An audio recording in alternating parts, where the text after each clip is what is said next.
Hey folks, Alcors here with a quick explanation of how combat works in Old World, how flanking works, and a quick demonstration of the power of leader generals and how they can use flanking and adjacent units to get incredibly high attacks. So starting out, we've got 3 chariots that I placed here on this flat map using the map editor, and we've got one very lonely, very sad Roman axeman who we will be testing damage on.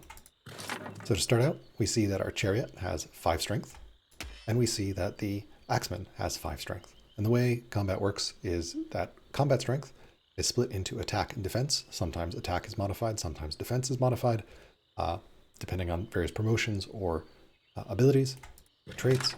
But ultimately, it's just some pretty simple math that I'm going to walk through now here. So the attacking unit takes the attack part of that combat strength, and the defending unit takes the defending part of that combat strength. So you see that at the top here on the left, we've got base 5 attack for the chariot and base 5 defense for the axeman. Next, we see the modifier on the left that says has verse flat as mounted, means that because this is a chariot unit, which is a mounted unit on flat land, it gets a 25% bonus to its attack. We look at the attack the other way, the axeman attacking into the chariot, we see that the axeman does not get any bonuses to attacking the chariot on flat land because it doesn't. And the chariot doesn't get any defensive bonus. That flatland bonus is only for mounted units that are attacking. So the way the damage calculation works is you take that 5 times plus 25%, which works out to about 6.2, and then you take attack divided by defense times 6, rounded up in favor of the stronger unit. So 6.2 divided by 5 times 6 is about 7.44, rounded up because 6.2 is larger than 5, ends up with 8 hit points of damage to our axeman. What happens if we put a unit on the other side? This is what flanking looks like in Old World, where you have one unit and then on the other side there's another unit. So this is a flanking setup right now. We see that this chariot now has the bonus to attack of 25% to flanking. This is all additive, so that's really 5 plus 50% of 5, which works out to 7.5. And then the axeman hasn't changed. So it actually works out to 9 damage. So slight damage increase. All right. What happens if we bring in a commander general? So commanders get a bonus for an adjacent unit. So we see that general is also a general. And as a general, it gets, this particular general has 4 courage, and courage also buffs damage.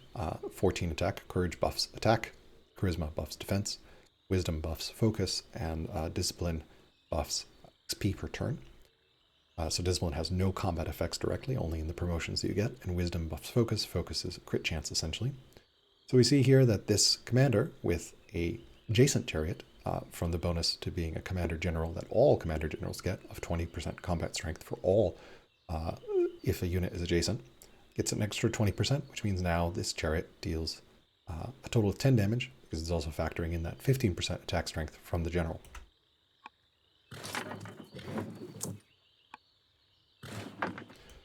And now, as our final demonstration, we will move this chariot over here so that the commander has a flanking bonus.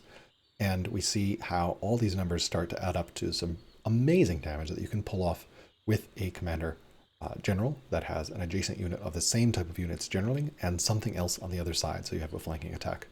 So this gets the 25% from the flanking attack, 50% from the commander leader general flanking attack, 20% for the adjacent chariot, 25% the fact that we're on flat land, and then 15% from the courage from the general itself, totaling in 11.7 attack against 5 defense, which rounds up after the math of multiply by 6, or attack divide by defense times 6 to 15 damage. This is the best way to set up enormous damage with a single unit, having a commander general with a unit adjacent to it of the same type, and then a flanking unit. Lastly, one quick point about the commander buff. Because it has an adjacent chariot, you see that the defense score of the chariot is actually increased by 20%, because the benefit here of a commander general is that 20% combat strength, both to strength and defense, if a same unit is adjacent, unlike the flanking bonus, which is only for attack.